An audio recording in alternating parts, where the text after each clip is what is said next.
আমার বিয়ের পরে এটা ছিল প্রথম পুজো বাড়িতে যাওয়া। হ্যাঁ, এটা আমার বান্ধবীর বাড়িতে ছিল পৌষকালী পুজো, তো তার জন্য ওর বাড়িতে এসেছিলাম। তো এসে দেখছি ও কিন্তু পুজোর সমস্ত কাজকর্ম করতে শুরু করে দিয়েছে, আর এই সুন্দর আলপনাটা কিন্তু ও আর ওর জা দুজনে মিলে দিয়েছে।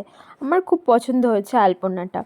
তারপর চলে গেলাম মায়ের কাছে। দেখো মায়ের মুখটা কি মিষ্টি লাগছে না দেখতে, মনে হচ্ছে এখানেই বসে থাকি। আমার কিন্তু খুব ভালো লেগেছে মাকে দেখতে। তো এখানে সমস্ত পুজোর বাজারঘাট করা হয়ে গেছিলো, এগুলোকেই বান্ধবী গোছাচ্ছিল। আর এই ফুলগুলো দিয়ে মায়ের মণ্ডপটাকে সাজানো হবে।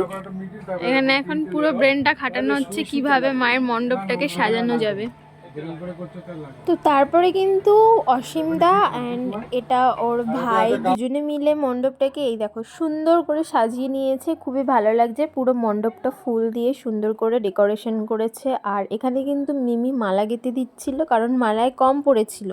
তো যে লুজ ফুলগুলো ছিল সেই ফুলগুলো দিয়েই ও মালা গাঁথছিল। বাড়িতে পুজো অর্চনা হলে কিন্তু খুব ভালো লাগে, মানে মনটা অনেকটা খুশি হয়ে যায়। তো এটাই বসে বসে ভাবছিলাম আর ভাবলাম। তো তারপরে কিন্তু সন্ধেবেলা রেডি হয়ে দুজনে মিলে এলাম, দুজনে নয় চারজনে, মা বাবা সবাই এসেছিল।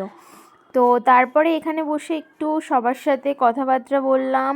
আর এই যে পুচকেটাকে দেখতে পাচ্ছ, ও কিন্তু টিভি দেখতে ব্যস্ত আর সঙ্গে ললিপপ খাচ্ছে বসে বসে।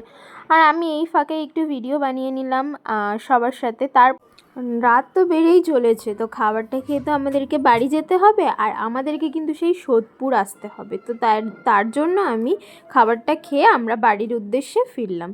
তো ভিডিও কেমন হয়েছে অবশ্যই জানিও।